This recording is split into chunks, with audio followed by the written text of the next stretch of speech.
Hello everybody, my self अनमोल गांधी और organic chemistry के board महातोड़ episode number 17 में आपका स्वागत है। और आज हम डिस्कस करने जा रहे हैं अमाइड ग्रुप के बारे में। अमाइड ग्रुप किससे बनता है? कीटोन ग्रुप और अमीन ग्रुप को ऐड कर दीजिए, अमाइड ग्रुप तैयार हो जाएगा। यानी कीटोन से CO, अमीन से NH2, यानी CONH2 को अमाइड ग्रुप कहते हैं।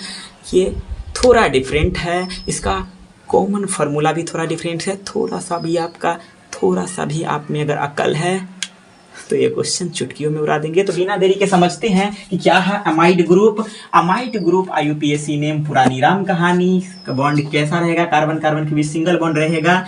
लास्ट नेम, इससे पहले लगातार हमने फर्स्ट नेम पढ़ा था। ये फंक्शन ग्रुप का भले फर्स्ट नेम है लेकिन कार्बन के लास्ट में ऐड होगा, इसे amide group amide name add होगा। Symbol CONH2। देखिए कीटोन ग्रुप और अमीन ग्रुप को ऐड हो गया है। कॉमन फार्मूला मैंने बोला था सबसे डिफरेंट है, क्योंकि यहाँ क्या है कि हाइड्रोजन की संख्या कार्बन संख्या के दोगुना से एक कम है। कोई इससे पहले ऐसा फार्मूला नहीं है, एकलौता इसी के लिए है। रट लीजिए इसको, मैं फिर कहता हूँ रटना नहीं है, सिर्फ और सिर्फ समझना है। तो समझ लीजिए, उसके बाद याद कर लीजिए, उसी को रटना बोलते हैं, लेकिन बिना समझी नहीं रखना है।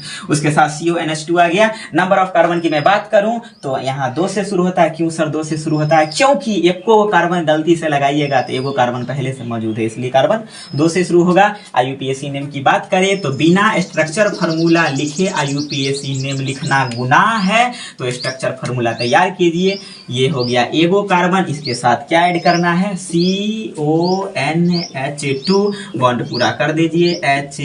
H मॉलिक्यूलर फार्मूला यानी अनुसूत्र होगा, छोट करके लिखिए। CH3 इतना के अलग, फंक्शनल ग्रुप के अलग। CONH2 हो गया। उसके बाद IUPAC नेम की बात करें तो एगो कार्बन है, एगो कार्बन 2 को बोलते हैं इथ बोलते हैं।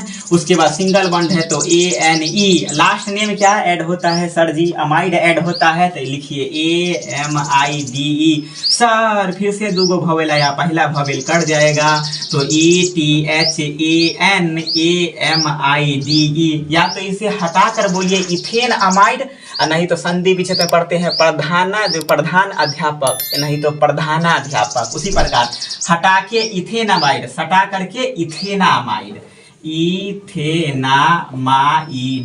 इथेनामाइड। उसी प्रकार अगर C3 की मैं बात करूं तो C3 का नाम डायरेक्ट लिख लीजिए प्रोप। सिंगल बॉन्ड है तो AN, बॉबेल नहीं लिखिए फिर कट जाएगा। लास्ट में AMID अमाइड, प्रोपेनामाइड। क्या होगा? प्रोपेनामाइड हो गया। स्ट्रक्चर फार्मूला की मैं बात करूं तो स्ट्रक्चर फार्मूला हो जाएगा 1 और 1 2, एगो तो CONH2 रहबे करता है। बॉन्ड पूरा कर दीजिए, 2 बॉन्ड इधर 3 बॉन्ड इधर, H।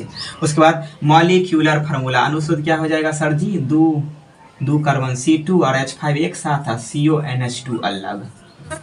तो इसका यही हो गया। उसके बाद सर जी चेक करके बताइए। चलो भाई चेक करते हैं। अगर ये चेक किए तो n के मान रखेंगे कै? तो 1 1 2 1 3, n के मान 3 रखेंगे। फार्मूला क्या है? CnH2n। एक में से एगो घटा के CONH2 लिख देंगे। स्पेशल है, एक एगो है जो में से एक घटता है। n के मान रखिए C3H2 गुने 3 माइनस 1 CONH2, C3H2 तिया 6 माइनस 1 CONH2, C3H5 CONH2। लो सर ये आपका कंप्लीट हो गया।